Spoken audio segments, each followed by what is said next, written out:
साल 1785 कोनिग्सबर्ग की उन सर्द और पथरीली सड़कों पर ठीक दोपहर के 3:30 बजे एक परछाई उभरती थी। एक दुबला पतला ठिगने कद का आदमी जो हर दिन उसी रास्ते पर उसी सेकंड की सटीकता के साथ चलता था, इतनी सटीकता कि शहर के लोग उसे देखकर अपनी घड़ियां मिला लिया करते थे।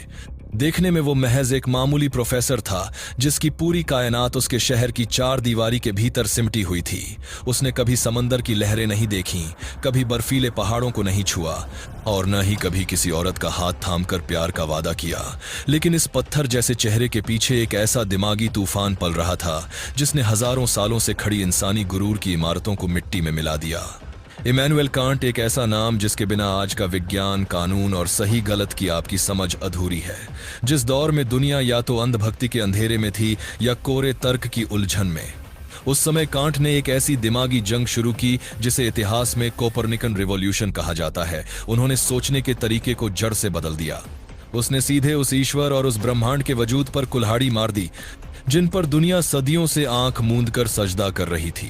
उसने दुनिया को एक ऐसा कड़वा सच बताया जिसे सुनकर रूह कांप जाए। उसने कहा कि हम सच को वैसा नहीं देखते जैसा वो है, बल्कि वैसा देखते हैं जैसा हमारा दिमाग हमें दिखाता है। यानी आप अभी जो देख रहे हैं वो सच नहीं, बल्कि आपकी अपनी खोपड़ी के भीतर बना हुआ एक फिल्टर है।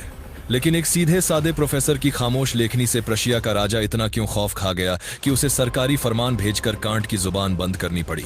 आखिर कैसे एक इंसान ने बिना कोई तलवार उठाए, बिना एक कतरा खून बहाए, सिर्फ अपनी कलम की नोक से आधुनिक दुनिया की रूह का नक्शा बदल दिया? क्या कांट वाकई वो नास्तिक थे जो खुदा के तख्त को गिराना चाहता थे, या फिर वो इंसानियत को उस मानसिक गुलामी से बचाने आया थे जिसे उन्होंने नाबालिगपन कहा था? आज हम उस इंसान की जिंदगी के उन अंधेरे कमरों में उतरेंगे जिसने हमें देखना नहीं बल्कि सोचना सिखाया। तैयार हो जाइए, क्योंकि इस वीडियो के बाद आप अपनी आंखों पर कभी यकीन नहीं कर पाएंगे।